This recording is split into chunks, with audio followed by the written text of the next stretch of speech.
Hello students, मेरा नाम है पीयू जोशी और आज का जो हमारा टॉपिक है उसमें हम बात करने वाले हैं class 10th maths chapter number 4 exercise 4.3 जिसका पार्ट 4 तक हम कर चुके थे, जिसमें हमने 9 क्वेश्चन सोल्व कर लिए थे। आज हम बात करने वाले हैं पार्ट 5 की, जिसमें हम क्वेश्चन नंबर 10 और क्वेश्चन नंबर 11 को हम करने वाले हैं। चलिए शुरू करते हैं। क्वेश्चन जो है वो ये कह रहा है कि मैसूर और बेंगलोर के बीच के 132 किलोमीटर यात्रा करने में एक एक्सप्रेस रेलगाड़ी सवारी गाड़ी से 1 घंटा समय कम लेती है। यदि एक्सप्रेस रेलगाड़ी की औसत चाल सवारी गाड़ी की औसत चाल से 11 किलोमीटर प्रति घंटा अधिक हो तो दोनों रेलगाड़ियों की औसत चाल ज्ञात कीजिए। चलिए शुरू करते हैं। सबसे पहले तो हमें सवारी गाड़ी के बारे में बताया हुआ है, तो उसकी चाल हमें पता नहीं है, तो यहाँ पर मान लेंगे माना सवारी गाड़ी की औसत चाल कितनी मानते हैं अपन, x किलोमीटर पर आवर। ठीक है, ये तो हो गया हमारा सवारी गाड़ी के लिए। अब एक्सप्रेस गाड़ी के लिए भी हम देख लेते हैं।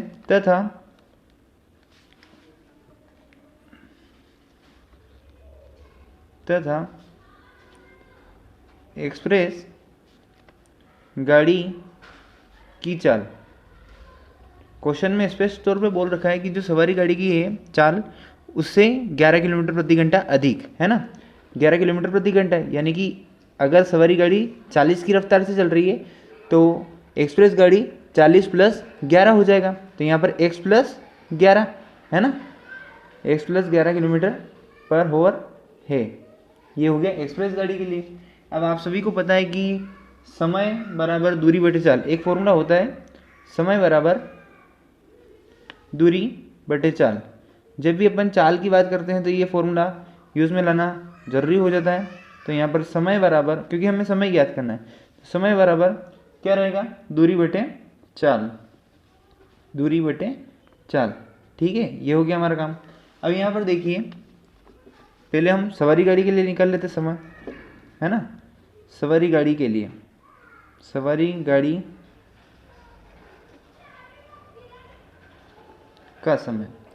का समय कौन सा, जो ये बोल रहा है ना मैसूर और बेंगलोर के बीच की दूरी है ना। तो सवारी गाड़ी का समय इसे हम मान लेंगे T1। ठीक है, क्योंकि हमारे पास 2 समय निकलेंगे, एक तो सवारी गाड़ी के लिए और एक्सप्रेस के लिए, तो इसे इसलिए हमने T1 करा है। ठीक है, अब यहाँ पर देखेंगे दूरी, तो दूरी दोनों के लिए एक ही होगी। दोनों के बीच की दूरी कितनी, 132 किलोमीटर। तो यहाँ पर दूरी दोनों में ही 132 ही आएगी। और जो चाल है, तो सवारी गाड़ी की चाल अभी हमने क्या मानी थी, x, तो यहाँ पर बटे में कितना आ गया, x आ गया। ठीक है, इसे हम इक्वेशन 1 बोल देते हैं। सेकेंड काई के लिए, एक्सप्रेस गाड़ी के लिए, एक्सप्रेस गाड़ी का समय। ठीक है, अब वहाँ पर उसे T1 माना था, तो यहाँ पर इसे T2 मान लेते हैं। और जो चाल दूरी थी वो तो 132 मैंने आपको बता ही दिया था, और एक्सप्रेस गाड़ी की चाल हमने कितनी मानी थी, x प्लस 11। ठीक है, तो ये हो गया x प्लस 11, इसे हम मान लेंगे इक्वेशन नंबर 2।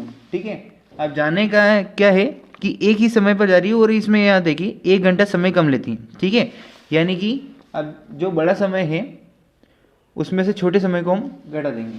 अब बड़ा समय कौन सा है, देखिए जो सवारी गाड़ी है उसकी रफ्तार जो है वो कम है। यहाँ पर देखिए उसकी रफ्तार जो है वो कितनी है, 1 से, और एक्सप्रेस की चाल कितनी है, x प्लस 11, यानी उससे अधिक है। यानी कि जो सवारी गाड़ी है वो जाने में समय अधिक लेगी और ये जाने में समय कम लेगी, यानी बड़ा कौन सा हो गया, सवारी गाड़ी, है ना। तो T1 माइनस T2 बराबर 1, क्योंकि एक बार के लिए निकाल रहे हैं, है ना। तो यहाँ पर देखिए T1 का मान कितना है, 132 बटे x माइनस 132 बटे x प्लस 11 बराबर कितना आ गया, 1 आ गया। अब क्या कर सकते हैं हम यहाँ पर एलसीएम लेंगे तो x से x प्लस 11 ये आ गया। इस x प्लस 11 का यहाँ पर मल्टीप्लाई हुआ था, 132 का x में हुआ मल्टीप्लाई, तो 132x प्लस 132 का जब 11 में हम मल्टीप्लाई करते हैं तो 1452 आ जाता है। ठीक है, आप मल्टीप्लाई करके देख सकते हैं। फिर बीच में माइनस है, माइनस लगा, x का मल्टीप्लाई 132x में 32 में हुआ तो 132x बराबर 1। यहाँ पर देखिए ये 132 प्लस का है और ये माइनस का है, तो माइनस से प्लस वाला कट गया, बचा क्या ऊपर की साइड 1452। ठीक है। इस x का अंदर की साइड मल्टीप्लाई करें तो x का x में मल्टीप्लाई हो तो एक्स स्क्वायर प्लस x का 11 में तो 11x बराबर 1। ठीक है। अब यहाँ पर 1 के बटे में कुछ नहीं यानी कि 1 है ही है। अब क्या कर सकते हैं अपन, क्रॉस गुणा कर सकते हैं। तो इस एक्स स्क्वायर प्लस 11x का उधर हुआ तो एक्स स्क्वायर प्लस 11x और ये 1452 का इधर हुआ 1 में तो 1452 प्लस का इधर। अब वो 1452 उधर अकेला है तो उसे इधर की साइड लेके आएंगे तो काई का हो जाएगा वो माइनस का 1452 बराबर में कुछ नहीं बचा यानी कि 0। ठीक है। इसे हम नाम देते थे समीकरण नंबर 3। अब ये जो समीकरण आई है इसकी तुलना कर देते हैं हम व्यापक समीकरण से। द्विघात समीकरण का अपन कर रहे हैं तो समीकरण 3 की तुलना व्यापक समीकरण से करने पर आप सभी को पता है व्यापक समीकरण कौन सी रहती है। आपको बता देता हूँ ax square plus B X plus C बराबर 0। इससे हम तुलना करेंगे तो a की प्लस पर क्या है, a की प्लस पर कुछ नहीं यानी कि 1 है, b की प्लस पर क्या है 11 और c की प्लस पर क्या है माइनस का 1452। ठीक है। अब इसका जो फॉर्मूला है द्विघाती समीकरण का उसे हम यूज़ में लाएंगे। फॉर्मूला है x इजिकल टू माइनस का b plus minus under root B square minus 4ac upon 2a। ठीक है।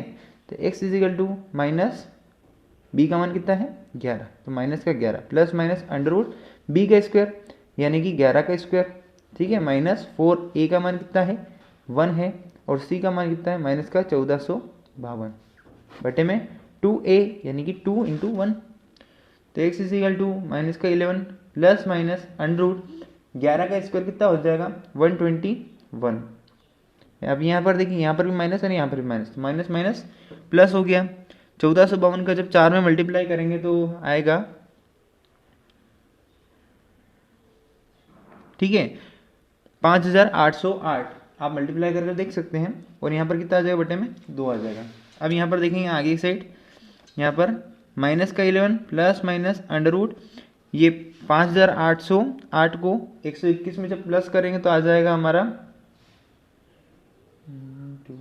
5। ठीक है। 5929 आ जाएगा। आप प्लस करके देख सकते हैं बटे में 2। यहाँ तक आपका क्लियर है, कोई भी दिक्कत नहीं है। अब इसे हम अंडर रूट से बाहर कैसे निकाल सकते हैं, कैसे अंडर रूट से बाहर निकाल भी सकते हैं नहीं, चलिए आइए देखते हैं। पीछे की साइड हम हमारे पास जो था लास्ट बचा हुआ उसे हम एक बार लिख लेते हैं, plus minus under root 5929 upon 2 ये बचा हुआ था। ठीक है। तो अब क्या इसे 5929 को हम अंडर रूट से बाहर निकाल सकते हैं। आइए देखते हैं, भाग विधि को यूज़ में लाएंगे हम। मैंने आपको बता ही रखा है कैसे ही करते हैं 5929। ठीक है। कुछ भी नहीं करना, अगर आपने पुराना वीडियो नहीं देखा है तो यहाँ पर देख लीजिए। यहाँ पर कौन सी संख्या है, 2-2 के पेयर बनेंगे। ठीक है। 2-2 के पेयर बन गए, पीछे की साइड से पेयर बनाते हुए आते हैं, उनका 2 का पेयर बन गया और इधर 2 का बन गया। तो अब यहाँ पर देखिए 1 से लेकर 9 तक की ऐसी कोई संख्या जिसका गुणा करने पर, आपस में गुणा करने पर, जैसे 1 है तो 1 का 1 में गुणा करें तो 1 ही आएगा, 2 का 2 में करेंगे 4, 3 का 3 में 9। ठीक है। उस टाइप से 59 से छोटी संख्या है। ठीक है। तो 6 का 6 में करते हैं 36, 7 का 7 में करते हैं तो 49, 8 का 8 में करते हैं तो 64 और 64 इससे बड़ा हो जाएगा यानी कि 7 और 7 का, है ना। 7 और 7 का यहाँ पर जगह कम है, मैं इसलिए यहाँ पर लिख रहा हूँ 7 का 7 में मल्टीप्लाई करना है। ठीक है। अब वहाँ पर 7 का 7 में करेंगे तो कितना आ जाएगा, साथ ही साथ ही 49। अब वो जो 7 है उसे यहाँ पर लिखेंगे, इन दोनों को प्लस करेंगे, 7 और 7 14 हो गया। ठीक है। इन दोनों को माइनस कर लेते हैं, कितना आ जाएगा हमारे पास 10 आ जाएगा और ऊपर से उन सेकेंड पेयर को हम उतार लेंगे नीचे से। ठीक है। अब यहाँ पर 14 है, हमें अब यहाँ पर 2 अंक की संख्या मिली है तो इसमें एक और अंक जुड़ेगा, या तो 1 ले लेंगे, 2 ले लेंगे, 3 ले लेंगे, है ना। तो यहाँ पर देखिए, यहाँ पर पीछे की साइड क्या है 9 है। ऐसी कोई संख्या जिसका यहाँ पर जैसे 1 लिखा तो यहाँ पर भी 1, तो 141 का 1 में गुणा करें तो 141 से आना है ना। मैंने आपको बता ही रखा है सेम संख्या का सेम संख्या में मल्टीप्लाई होगा। तो यहाँ पर देखिए 1 से 9 तक की ऐसी कोई संख्या जिसका मल्टीप्लाई करने पर पीछे की साइड 9 आता है, 3 तिया 9, लेकिन 143 का 3 में करके देख लेते अपन गुणा, 3 तिया 9, 3 तिया 9, 4 तिया 12 2 हासिल का 1, 3 एकम 3 और 1 4, 429 ही हो रहा है और ये बहुत छोटा है। तो देखिए 4 का 4 में करेंगे 16, 5 का 5 में करेंगे 25, 6 का 6 में करेंगे 36, 7 का 7 में करेंगे तो 49, यानी कि पीछे की साइड 9 आ रहा है ना। आप इस तरह से देख सकते हैं मतलब 7 का ही मल्टीप्लाई होगा। तो यहाँ पर 7 का करा, यहाँ भी 7 लिखा, तो 143 का जब 7 में वो मल्टीप्लाई करते हैं तो 1029 ही आता है। ठीक है, यहाँ पर 7 लिख देंगे और ये आ जाएगा 154। वैसे इसे प्लस करने की ज़रूरत ही नहीं, क्योंकि आपका मेन यहाँ पर 0 आ गया, यानी पूरा पूरा भाग चला गया, यानी कि जब इसे अंडर रूट से बाहर निकालेंगे तो कितना आएगा अपने पास 77 माइनस का 11 प्लस माइनस 77/2। ठीक है, अब आपको पता ही है क्या करना है, एक बार प्लस चिन्ह ले लेंगे और एक बार माइनस का चिन्ह ले लेंगे। ठीक है, तो x बराबर जब प्लस का चिन्ह लेते हैं तो प्लस का 77/2, तो x बराबर कितना आ जाएगा 66/2। x बराबर कितना जाएगा, काटेंगे तो 2×6 x बराबर 33। यहाँ पर सेम उल्टा हो जाएगा, माइनस का 11 और माइनस का 77/2, तो x बराबर माइनस माइनस प्लस और कितना हो जाएगा 88/2, काटेंगे तो कितना आ जाएगा माइनस का 44। अब यहाँ पर देखिए हम ट्रेन की चाल निकाल रहे हैं, तो आपको पता होना चाहिए कि चाल कभी भी ऋणात्मक नहीं हो सकती है। ठीक है, तो ये वाला अपना जो आंसर है ये अमान्य है, ये वाला आंसर सही है। यानी कि सवारी गाड़ी की जो चाल थी, सवारी गाड़ी की चाल क्या मानी थी हमने, 1 किलोमीटर पर हॉर, यानी कि 33 किलोमीटर पर हॉर हो जाएगी। और वहीं एक्सप्रेस गाड़ी की जो थी, एक्सप्रेस गाड़ी की चाल कितनी मानी थी, x + 11 है ना, तो 33 + 11 कितना हो जाएगा 44 किलोमीटर पर हॉर। ये हो गया हमारा आंसर। ठीक है, चलिए अगला क्वेश्चन करते हैं। अगला क्वेश्चन बोल रहा है कि 2 वर्गों के क्षेत्रफलों का योग 468 मीटर स्क्वायर है। यदि उनके परिमापों का अंतर 24 मीटर हो तो दोनों वर्गों की भुजाएं ज्ञात कीजिए। ठीक है, यहाँ पर देखिए 2 वर्गों की बात कर रहा है। ठीक है, उसके बाद स्टार्टिंग में 2 वर्गों की बात करा, फिर आगे चल के उनके परिमापों का अंतर, यानी कि अंतर निकालना है। अंतर निकालना है यानी कि सेम संख्या तो हो नहीं सकती। अगर सेम संख्या होगी यानी कि माइनस कर रहे हैं तो 2 का 2 में से माइनस कर रहे हैं तो 0 आ जाएगा, यानी उनका परिमाप निकलेगा ही नहीं, है ना। तो यानी कि एक जो वर्ग है वो बड़ा है और एक जो वर्ग है वो छोटा है। यहाँ पर देखिए एग्जाम्पल के लिए ये हो गया बड़ा और ये हो गया छोटा, है ना। दोनों में से माइनस करेंगे तो ही कुछ बचेगा, अगर दोनों सेम होंगे तो कितना आ जाएगा हमारे पास 0 आ जाएगा, है ना। तो इसलिए एक जो वर्ग है वो बड़ा है और एक जो वर्ग है वो छोटा है। तो लिखेंगे दिया है, जो जो दे रखा है वो लिख लेते हैं। दोनों वर्गों के क्षेत्रफलों का योग कितना दे रखा है हमें 468 मीटर स्क्वायर ये दे रखा है। ठीक है, अब हमें 2 वर्गों की बात कर रहा है तो मैंने आपको बताया एक बड़ा होगा और एक छोटा होगा। माना पहले मान लेते हैं बड़े वर्ग का, है ना, बड़े वर्ग की भुजा। ठीक है, यहाँ पर हम मान लेते हैं बड़े वर्ग की भुजा हमने मान ली x। ठीक है, ये हमने मान ली बड़े वर्ग की भुजा हमने x मान ली है। चलिए ये तो हो गया हमारा बड़े वर्ग की भुजा कितनी होगी x हो गई। ठीक है, अब आपको पता है कि वर्ग का जो ये हमारे पास आ गई है बड़े वर्ग की भुजा, यानी वर्ग की भुजा का कितनी आ गई हमारे पास x है। और आपको पता होगा कि वर्ग का जो परिमाप निकालते हैं उसका फॉर्मूला क्या होगा। तो यहाँ पर देखिए परिमाप की ही बात कर रखी है तो हमें परिमाप निकालना भी जरूरी है। तो यहाँ पर देखिए बड़े वर्ग का परिमाप, ठीक है, वर्ग का परिमाप का फॉर्मूला होता है 4 × a, यानी कि 4 गुणित भुजा। 4 तो ये हो गया और भुजा कितनी है अपने पास x है, तो कितना आ गया 4x। ठीक है, ये इसका काम। अब वर्गों के परिमाप का अंतर भी क्वेश्चन में दे रखा है तो लिख लेते हैं वर्गों के परिमाप का अंतर। ठीक है, वर्गों के परिमाप का अंतर कितना दे रखा है 24 दे रखा है। ठीक है, अब हमें यहाँ पर बड़े वर्ग का तो पता चल गया, छोटे वर्ग का पता नहीं है, तो किस प्रकार से निकाल सकते हैं। ठीक है, तो यहाँ पर देखेंगे बड़े जो क्वेश्चन में बोल रखा है उसी तरह से बड़े वर्ग का परिमाप, वर्गों के परिमाप की बात कर रहा है तो दोनों को माइनस कर लेते हैं अपन।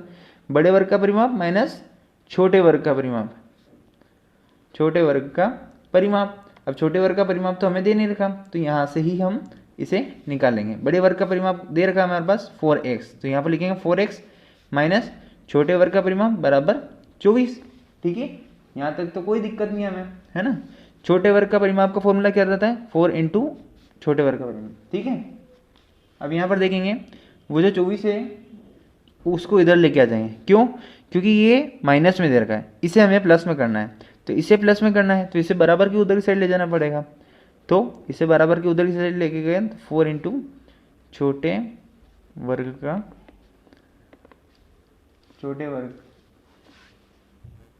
परिमाण, छोटे वर्ग का परिमाण। ठीक है, यहाँ तक तो क्लियर है। अब यहाँ पर देखिए, यहाँ भी 4 से भाग चला जाएगा और यहाँ से भी, तो 4 को हम कॉमन ले लेंगे। 4 को कॉमन लिया तो यहाँ पर देखिए x माइनस 6 हो गया, 6 चौक 24। अब इस साइड क्या बचा है, 4 इंटू छोटे वर्ग का परिमाण। यहाँ देखिए हमने वहाँ पर भी 4 को कॉमन निकाल रखा है और यहाँ पर भी 4 अलग है, तो 4 से 4 को हमने काट दिया, यानी कि हमारे पास छोटे वर्ग का जो परिमाप है वो कितना आ गया है, x माइनस 6। यहाँ तक हमारा क्लियर है। दोनों ही जो वर्ग हैं उनका परिमाप हमारे पास निकल कर आ चुका है।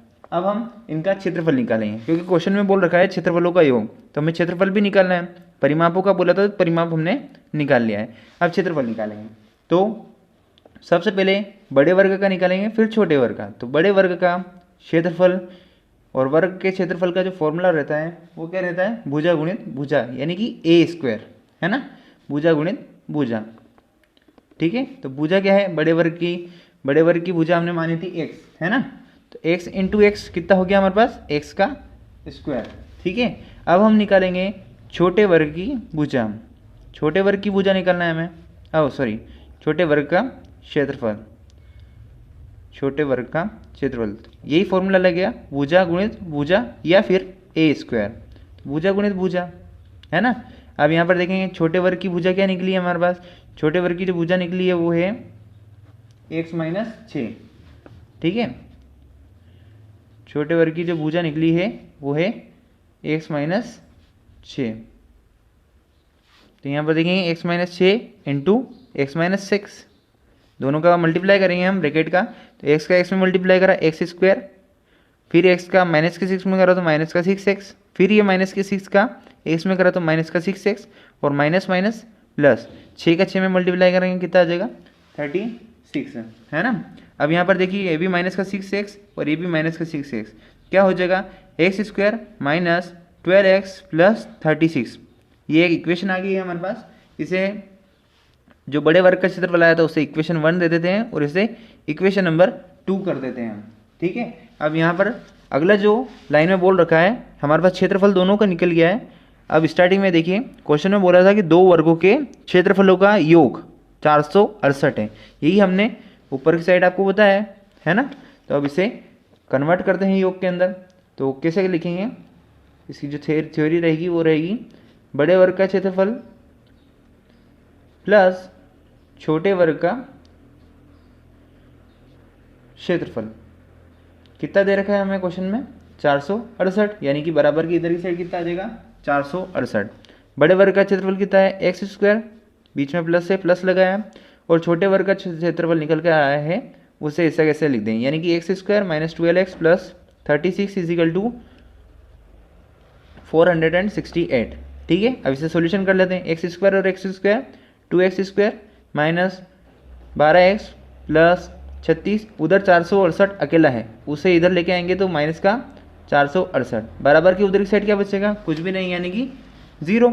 इन दोनों को माइनस कर लेंगे तो 2x स्क्वायर माइनस 12x, और यहाँ पर देखिए चिन्ह कौन सा बड़ा है, 468 का, 468 का बड़ा है, यानी कि माइनस हो जाएगा, और दोनों को माइनस करेंगे तो 432, बराबर की इधर साइड कुछ भी नहीं, यानी कि 0। अब यहाँ पर देखिए यहाँ पर भी 2, यहाँ पर भी 2 और यहाँ पर भी 2, तीनों में से हमारे पास 2 कॉमन निकल सकता है, तो 2 को कॉमन निकालेंगे हम। एक्स स्क्वायर माइनस यहाँ पर 6 दूनी 12, है ना, और यहाँ से करेंगे तो कितना आ जाएगा, 216, 216 दूना 432, बराबर की इधर साइड 0। अब यहाँ पर देखिए ये जो 2 है मल्टीप्लाई में है, जब ये बराबर की इधर साइड आएगा तो कहाँ चला जाएगा, बटे में चला जाएगा, है ना। तो 0 के बटे में अगर कोई संख्या रहती है तो वो क्या हो जाएगी, 0 ही हो जाएगी, है ना। ये आ गई हमारे पास इक्वेशन, इस इक्वेशन को हम नाम देते हैं इक्वेशन नंबर 3। वापस वही थ्योरी कि समीकरण 3 की तुलना व्यापक समीकरण से करने पर, और व्यापक समीकरण आप लोगों को पता है X square plus B X plus C, यानी ए का मान कितना आ गया हमारे पास 1, बी का मान माइनस का 6 और सी का मान कितना आ गया माइनस का 216। अब हम द्विघात समीकरण का फॉर्मूले का यूज़ करेंगे। द्विघात समीकरण का जो फॉर्मूला रहता है वो है एक्स इजिकल टू माइनस का B plus minus under root B square minus 4ac upon 2a। बस यहाँ पर पुट करिए और आपका आंसर आ जाएगा। माइनस है, माइनस लगाया और b का जो मान आया था हमारे पास वो कितना था, माइनस का 6, ठीक है, plus minus under root B square यानी कि माइनस के 6 का होल स्क्वायर माइनस 4, a का मान कितना है हमारे पास 1 है और c का मान कितना है हमारे पास माइनस का 216, बटे में कितना है 2a, a का मान कितना है 1 है, ठीक है। तो x equal to minus minus plus का 6 प्लस माइनस अंडर रूट 6 का स्क्वायर कितना होता है 36, है ना, और यहाँ पर देखिए माइनस माइनस प्लस 216 का 4 में गुणा करेंगे तो आएगा 864, बटे में कितना आएगा 2। बस अब इसे सोल्व कर लीजिए, 6 प्लस माइनस 6 और 4 10 जीरो सिलेक्ट, यहाँ आ जाएगा 900, बटे में कितना आ गया 2, ठीक है। तो 6 प्लस माइनस जब अंडर रूट के अंदर के 900 को बाहर निकालेंगे तो वो कितने में बदल जाएगा, 30 का वर्ग जो रहता है वो 900 रहता है, यानी 30 गुणित 30 900, ठीक है। अंडर रूट से बाहर निकाला तो 30 हो गया। अब यहाँ पर देखिए क्वेश्चन बिल्कुल सिंपल हो चुका है, खाली हमें चिन्हों को अलग करना है, प्लस के चिन्ह को अलग ले लिया और माइनस के चिन्ह को अलग ले लिया। तो पहले प्लस के चिन्ह को लिया तो 6 प्लस 30 बटे में 2, तो x बराबर कितना आ गया 36 बटे 2 और 18 दूना 36, यानी कि x का मान हमारे पास एक आ गया है 18, और अगर माइनस का चिन्ह लेंगे तो 6 माइनस 30 बटे में 2 कितना हो जाएगा माइनस के 24 बटे 2, और जब इन्हें काटेंगे तो माइनस का 12, ठीक है। अब यहाँ पर देखिए भुजा भी कभी माइनस में नहीं हो सकती है, ठीक है ना, तो ये वाला मान क्या है हमारा अमान्य है, यानी कि हमारा जो सही उत्तर है वो कितना है x बराबर 18। बस अब इसे पुट कर देते हैं हम, यानी कि बड़े वर्ग की भुजा कितनी मानी थी हमने, x मानी थी, तो x बराबर कितना आ गया 18 मीटर, और छोटे वर्ग की भुजा कितनी मानी थी हमने वो भी देख लेते हैं। छोटे वर्ग की भुजा वो हमने मानी थी x माइनस 6, है ना, तो 18 माइनस 6 बराबर कितना आ गया 12 मीटर। ये हमारे दोनों ही आंसर हैं। आशा करता हूँ कि आप लोगों को समझ में आया है। ये हमारा 4.3 जो था ये इसका लास्ट वीडियो था, और हमारा जो 4.3 आज समाप्त हो चुका है। अगर वीडियो अच्छा लगा हो तो चैनल को सब्सक्राइब और वीडियो को लाइक करना ना भूलिएगा। धन्यवाद। जय हिंद, जय भारत।